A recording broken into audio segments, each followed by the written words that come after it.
Bismillahirrahmanirrahim. Assalamualaikum warahmatullahi wabarakatuh. Alhamdulillah. Wassalatu wassalamu ala rasulillah wa ala alihi wa sahbihi wa mawala. Wa la hawla wa la quwwata illa billah. Allahumma inna nas'aluka ilman nafi'a wa rizqan tayyiba wa amalan mutaqabbala. Amma ba'd, kaum muslimin dan muslimat, hadirin hadirat, al-musyahidin wal musyahidat rahimakumullah. Alhamdulillah, puji dan syukur marilah senantiasa kita ucapkan kepada Allah Subhanahu wa taala atas nikmat yang sangat banyak yang Allah berikan kepada kita. Cara bagaimana kita mensyukuri nikmat Allah adalah dengan menggunakannya pada ketaatan dan menjalankan segala perintah dan meninggalkan segala bentuk larangannya. Alhamdulillah, di pagi ini kembali kita dipertemukan Allah di tempat yang paling mulia rumahnya, di majelis yang paling barokah adalah majelis ilmu, bahwa kita tidak akan pernah merugi yang duduk di dalamnya.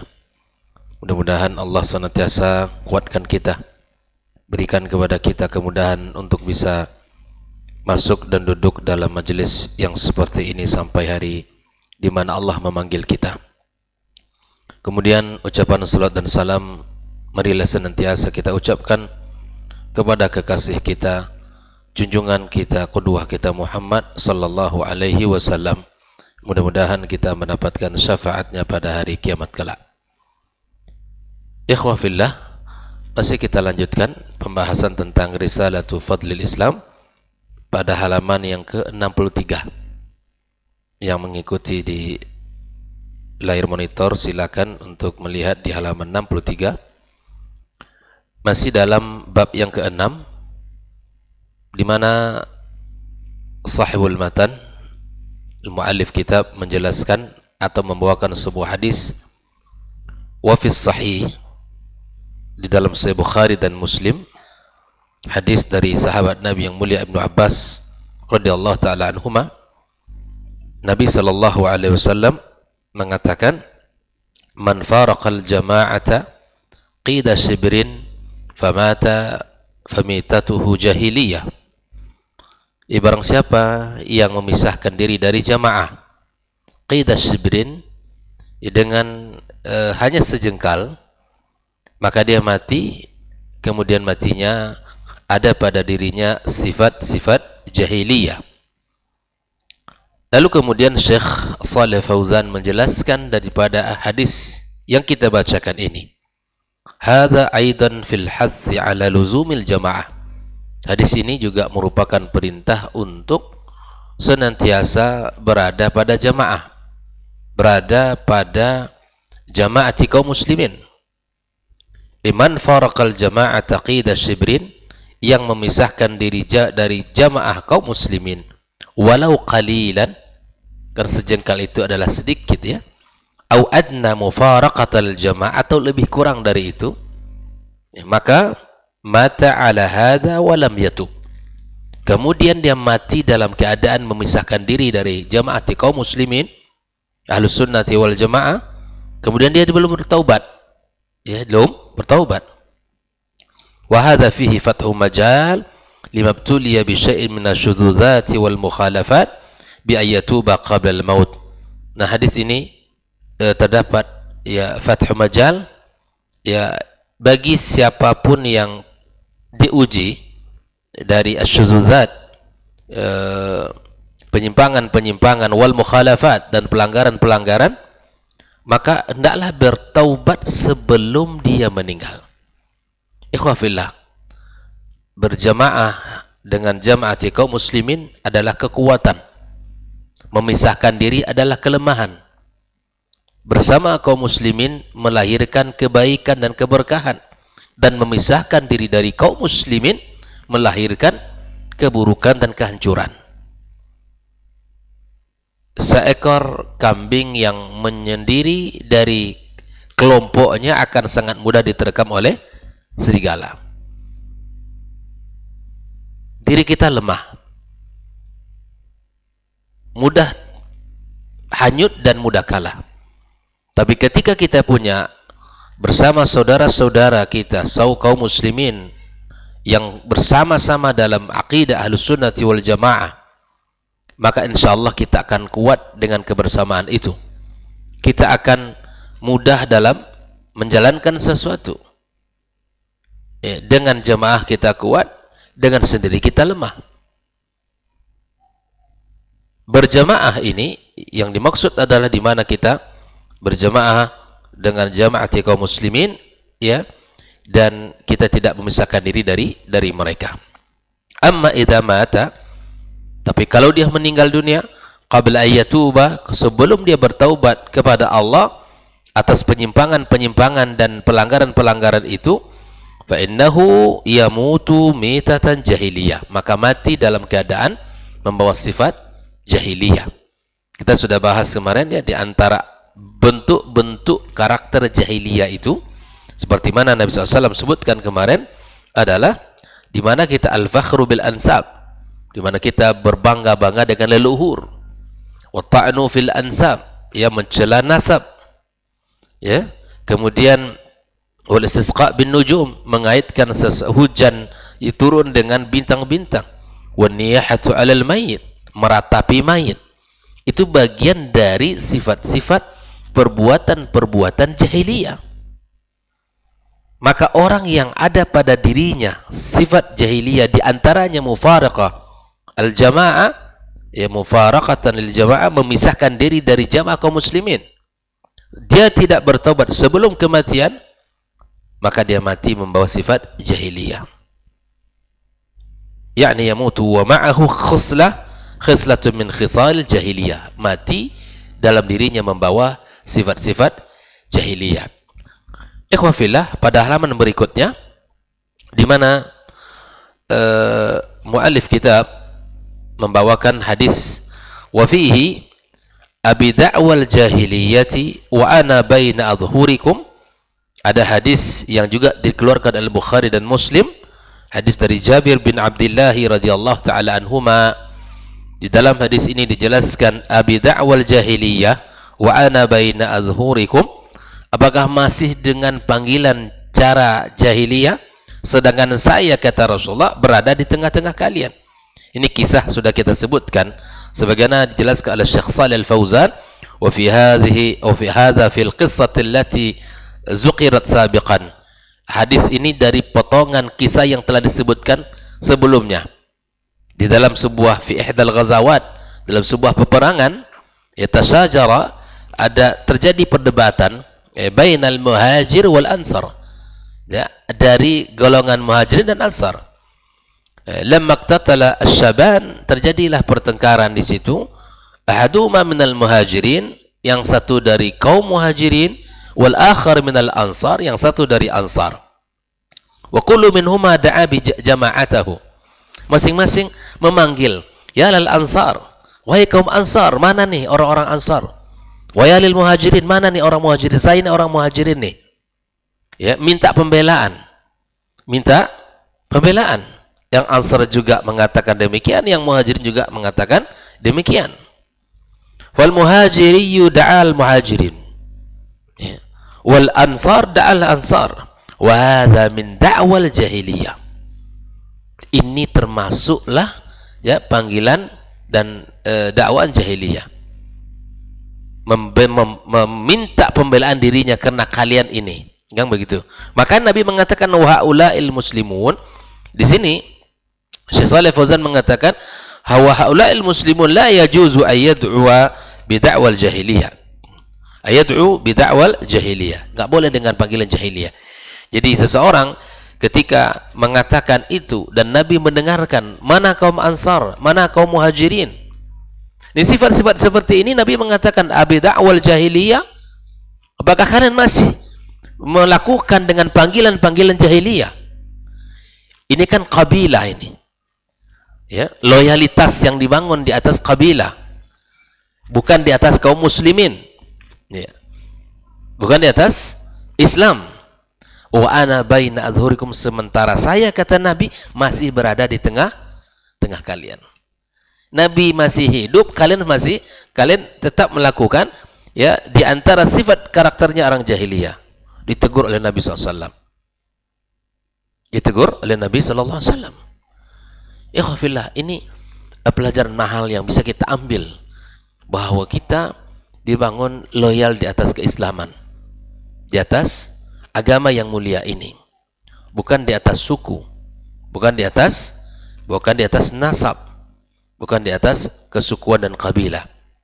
Nah, lebih menariknya di sini sahibul matan Syekh Muhammad bin Abdul Wahhab menukilkan sebuah perkataan dari Syekhul Islam Ibnu Taimiyah. Wa qala Abul Abbas berkata, kullu ma kharaja an da'wal Islam wal Quran, setiap sesuatu yang keluar dari panggilan dan sebutan Islam dan Al-Quran, apa dia?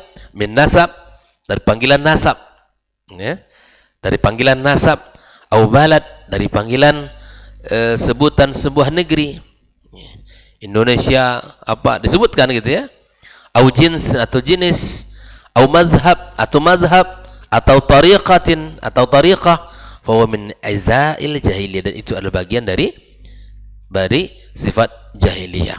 Ikhwafillah, di sini Abul Abbas Syekhul Islam Ibnu Taimiyah rahimahullah taala mubayyinan ma hiyal jahiliyah, apa yang dimaksud dengan karakter jahiliyah itu.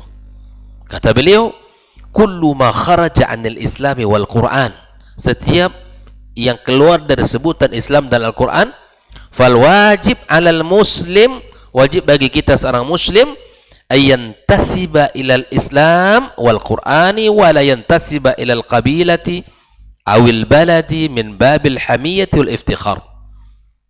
Wajib bagi setiap Islam itu, muslim itu adalah untuk berintisab, menisbatkan dirinya kepada Islam saja, anda muslim, ya, dan kepada Quran, tidak kepada kabilah atau sebuah negeri dari sisi bab al-hamiyah, kesombongan. Kan di antara kesombongan dan Al-Quran itu adalah hamiyatul jahiliyah, kesombongan jahiliyah wal iftikhar, dan bangga-bangga. Tapi kemudian misalnya kalau antum mengatakan Pak Adnan ini beliau dari Kampar, Adnan Al-Kampari, itu boleh menisbatkan sesuatu ke negerinya agar orang kenal kalau dia dari situ. La ala hamiyata, la ala sabilil iftikhar.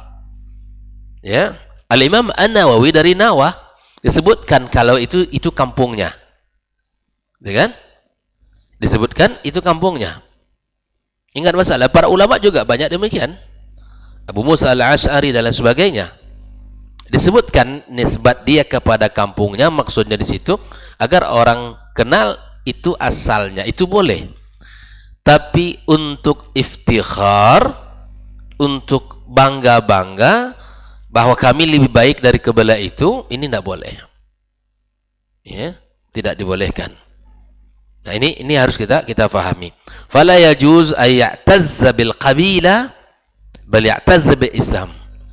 Kebanggaan dia kepada kabilah melebihi dari kebanggaan Islam, tidak boleh.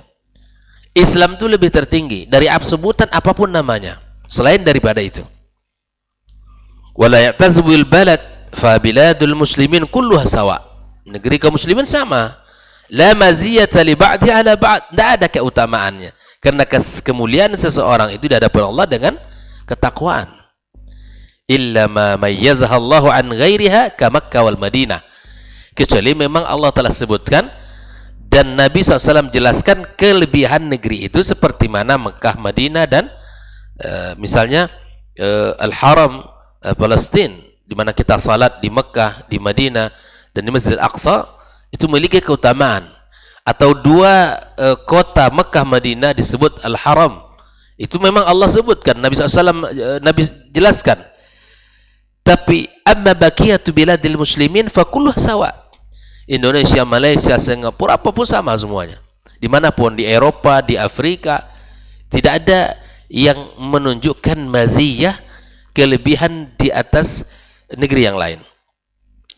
Kana fil masyriq, ya, baik itu negerinya berada di timur, atau fil maghrib, berada di arah barat. Wa kadzalika la yu'taddul muslim bin nasab awil bil balad aw bil jins. Jadi seseorang tidak mengatakan lebih-lebih daripada ya ke nasab negeri atau jins. Fa yaqulu ana arabiyyun wa anta ajami. Tidak boleh. Ini dakwah jahiliyah. Kami orang Arab lebih hebat, lebih mulia dari orang asing. La fadla li arabiyyin wa la ajamiyyin. Nahnul Arab wa antumul a'jam. Kami orang Arab, kalian orang asing. Wa nahnu afdal wa antum ya dunana. Kalian lebih rendah dari kami. Tidak boleh. Kalau itu digunakan, itu tidak boleh. Ya, mengatakan kami orang-orang Indonesia lebih cerdas, lebih hebat, lebih boleh daripada antum negara ini. Enggak boleh. La fadlah. Kecuali memang tempat yang Nabi sebutkan Mekah Madinah. Untuk tinggal di sana. Kelebihan beribadah itu boleh disebutkan. Hadza la yajuz. Madamal akhar musliman fahuwa akhuka. Selama dia saudara muslim saudaramu.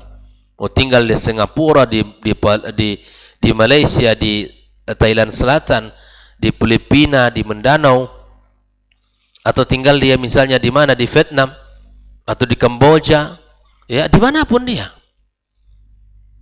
muslim saudara kita, dia berhak mendapatkan pertolongan dari kita sebagaimana kita mendapatkan berhak pertolongan dari dia.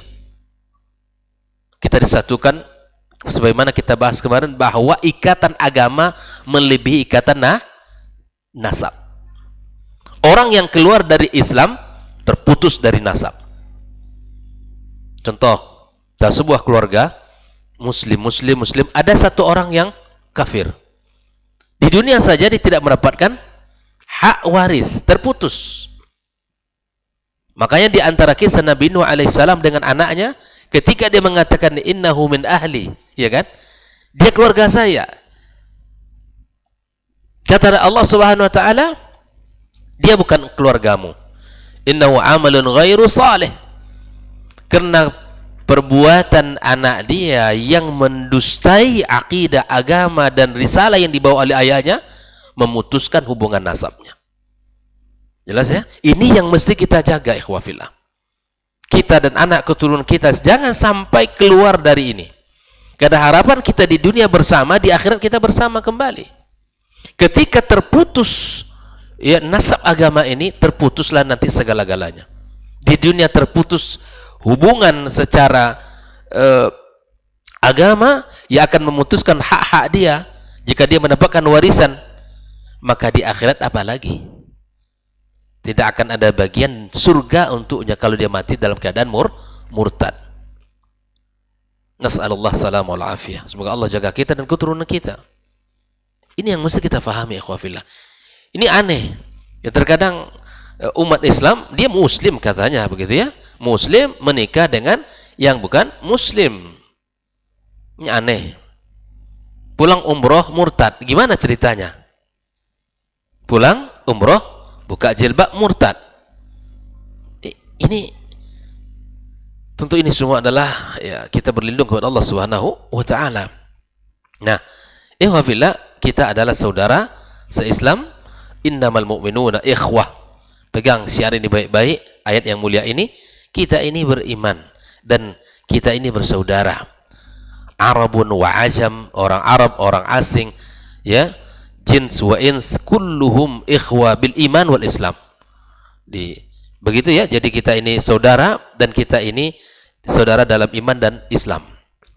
Au madhabin, dijelaskan di sini ya, minal madhahibil ulama kal Hanafi wal Maliki wal Syafi'i wal Hanbali wal Zahiri wa ghairiha la yajuz an nata'assaba laha. Begitu juga dengan mazhab, berta'assub dengan mazhabnya yang paling benar, mazhab lain salah, tidak betul.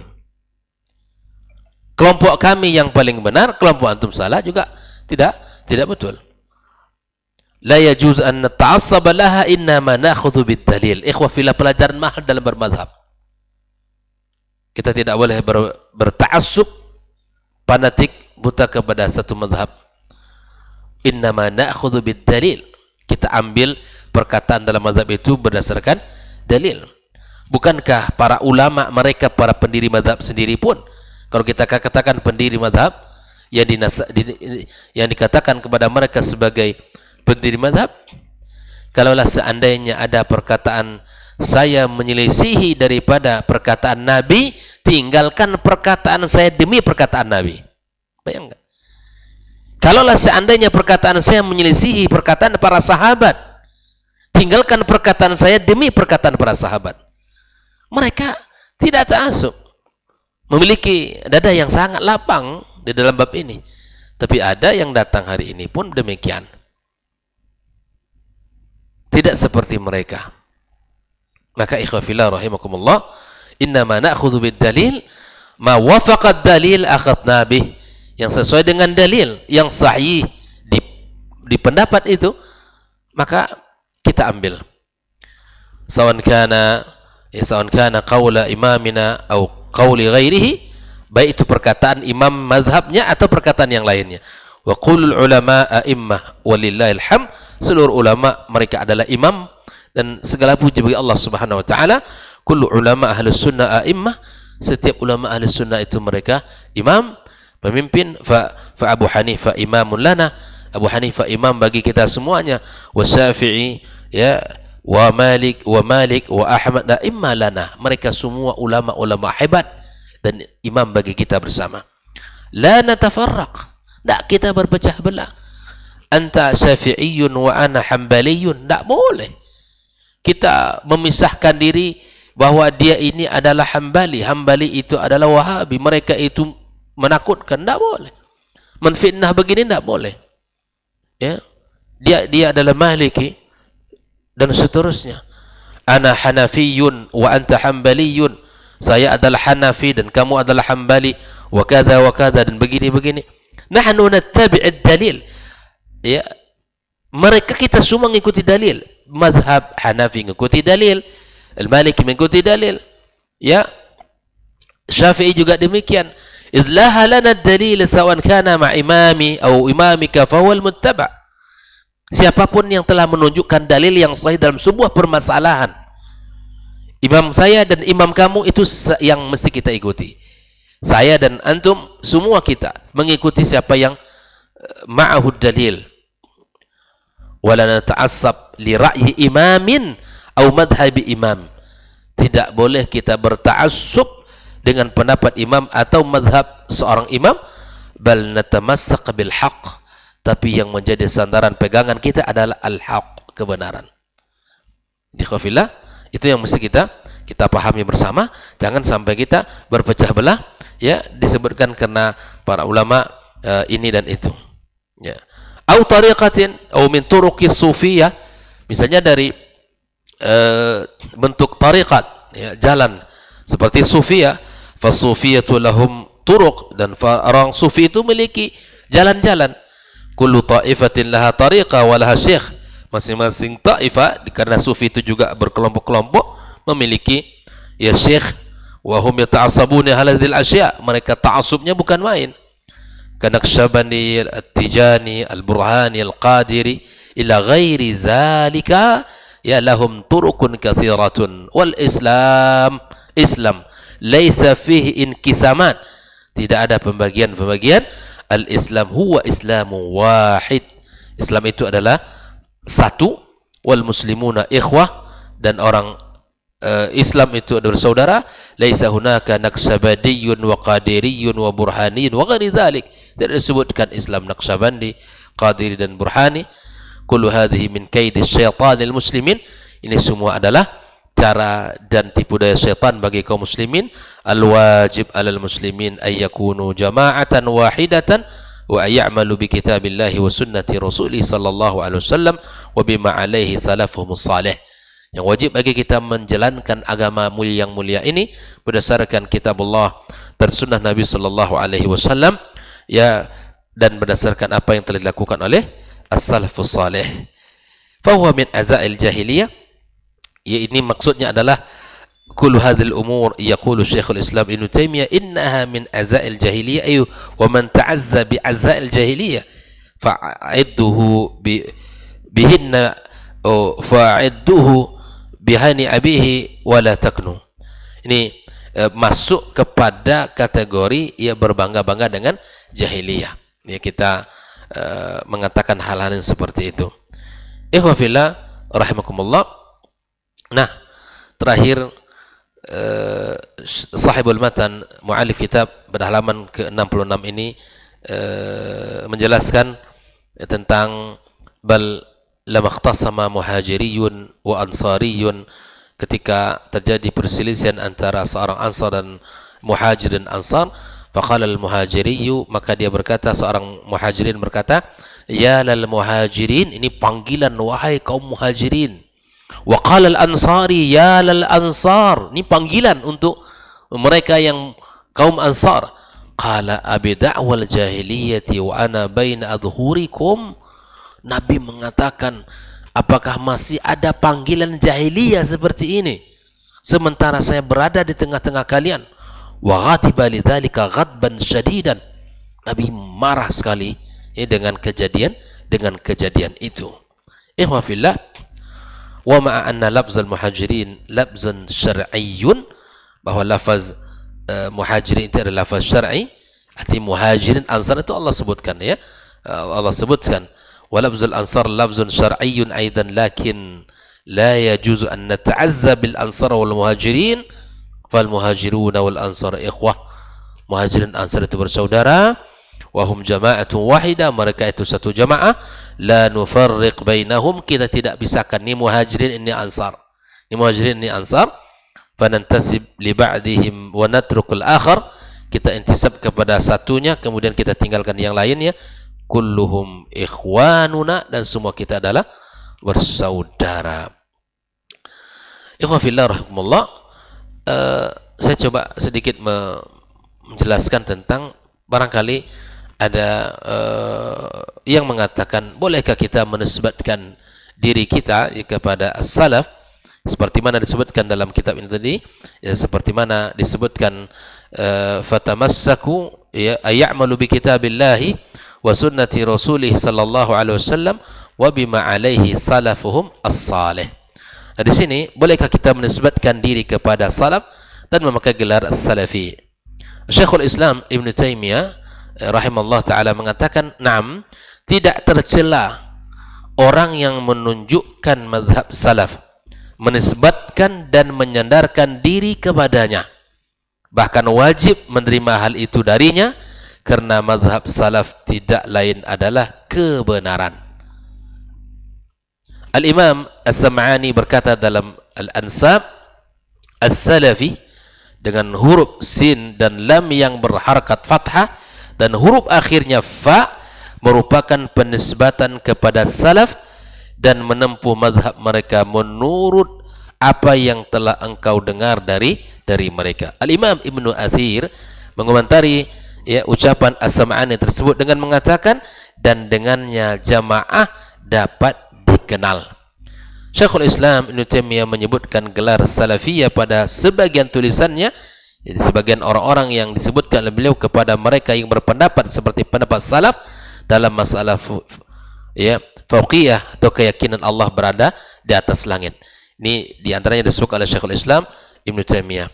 Al-Imam Az-Zahabi juga mengatakan dalam kitab As-Siyar, maka yang dibutuhkan oleh seorang hafidh hendaknya dia bertakwa, cerdas, dan seorang salafi. Ini disebutkan. Ulama-ulama telah menyebutkan bagian daripada hal yang ditanyakan ini. Beliau juga mengungkapkan dalam kitab As-Siyar tentang Ad-Darqutni rahimahullah ta'ala, orang ini tidak pernah sama sekali masuk ke dalam ilmu kalam, tidak pula ilmu jidal, tidak pula mendalaminya, bahkan dia adalah seorang salafi. Ikhwafillah rahimahullah, ini yang ada di antara ungkapan para ulama tentang menisbatkan diri mereka kepada Al-Quran dan As-Sunnah yang disebut dengan As-Salafi. Jadi sudah jelas bahwa banyak di antara yang menyebutkan dengan pendapat seperti Syekh bin Baz rahimahullah ta'ala juga pernah ditanya, apa pendapat engkau wahai imam tentang orang yang menamakan dengan salafi atau asari? Apakah itu merupakan tazkiyah, pujian terhadap diri? Beliau menjawab begini, jika benar-benar orang tersebut sebagai pengikut athar atau dan pengikut salaf, maka tidak mengapa. Sama halnya para ulama salaf mengatakan fulanun salafiyun atau fulan athari adalah sebagai tazkiyah di sini wajib. Sebagai tazkiyah di sini adalah wajib.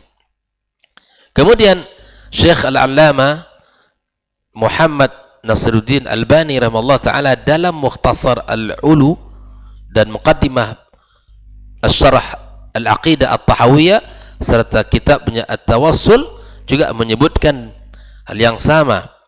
Syekh Shalih Fauzan sebagaimana dalam kitab Ajwibah Al-Mufidah halaman 103, beliau ditanya apa itu salafi, apakah wajib menempuh manhajnya dan berpegang dengannya, beliau menjawab begini, as-salafiyah adalah menempuh manhaj salaf dari kalangan sahabat dan tabi'in dan generasi yang utama dalam sisi akidah, pemahaman dan akhlak, dan wajib bagi setiap muslim untuk menempuh manhaj ini. Ini jelas ya?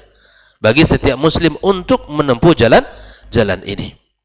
Kemudian banyak juga ulama lain yang mengatakan bahwa mereka adalah orang-orang yang mulia dari kalangan ahli ilmu. Yang lain membolehkan penggunaan gelar as-salafi atau as-salafi atau salafiyin. Yang dimaksud adalah orang-orang yang menempuh manhaj salaf dan jalan yang mereka lakukan atau yang mereka lewati. Ikhwafillah rahimakumullah, semoga penyebutan kata salaf atau salafi tidak membuat umat ini berpecah dan justru membuat umat ini bersatu.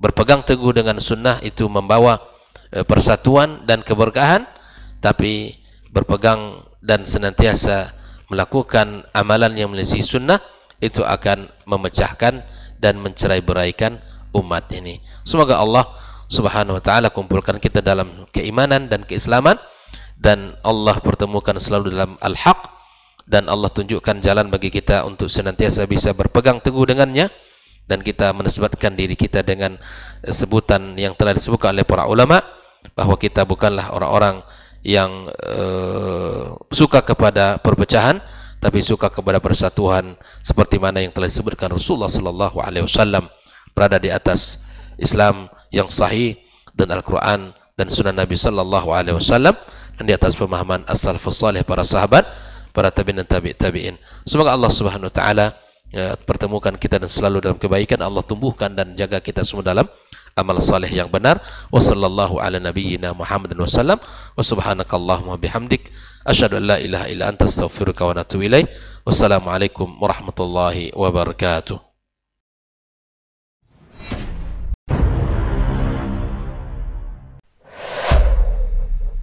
Dunia dan seisinya ini bagi Allah tak sama nilainya dengan sebelah sayap lalat. Barang siapa yang beramal untuk akhiratnya, Allah akan cukupkan baginya urusan dunia. Sayati zamanun 'alan nasi as-sabiru fihim qalqabit al-jamarah. Akan ada satu masa di akhir zaman yang berpegang teguh dengan agamanya seperti orang yang sedang memegang bara api.